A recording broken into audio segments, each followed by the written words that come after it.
मित्रांनो, स्वयंपाक करणारी स्त्री असेल किंवा स्वयंपाक करणारी पुरुष असेल, जर ती व्यक्ती स्वयंपाक करताना ही एक चूक करत असेल, तर मग तो स्वयंपाक खाणारे जेवढेही लोकं असतील, त्यांच्यावर नकारात्मक प्रभाव पडेल.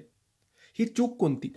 तर मित्रांनो, स्वयंपाक करत असलेली स्त्री किंवा पुरुष जेही असतील, त्या व्यक्तीने कधीच स्वयंपाक करत असताना, खास करून स्वयंपाक करत असताना वाईट विचार मनात येऊ द्यायचे नाही. तुमच्या घरात कितीही कटकटी असतील, वादविवाद असेल, तुमचे कोणाशी काहीही वाद, मतभेद, भांडण असेल, पण तुम्ही स्वयंपाक करताना कधीच मनात वाईट विचार येऊ द्यायचे नाही किंवा सतत ते विचार करत बसायचे नाही.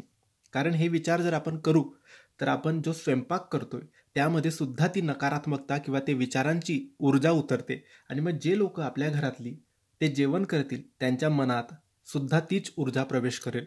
म्हणून स्वयंपाक करणाऱ्या व्यक्तीने कधीच वाईट विचार करू नये किंवा कोणतेही वाईट विचार किंवा कोणतेही भांडणाचे किंवा माझ्यासोबत असं झालं, ते झालं, हे झालं असे विचार करायचे नाही. उलट जी व्यक्ती स्वयंपाक करत आहे तिने नेहमी विष्णूचे, लक्ष्मीचे किंवा गणेशाचे, गणपतीचे, महादेवाचे असे म्हणजे तुमची श्रद्धा ज्या देवावर असेल त्या देवाचे स्मरण करत राहावे. याने आपण जो विचार करतोय, ज्याचे स्मरण करतोय, तीच ऊर्जा त्या जेवणात उतरते. म्हणून स्वयंपाक करणाऱ्या व्यक्तीने कधीच वाईट विचार करू नये किंवा कोणतेही विचार जे वाईट आहेत, जे चुकीचे आहेत, ते अजिबात करायचे नाही.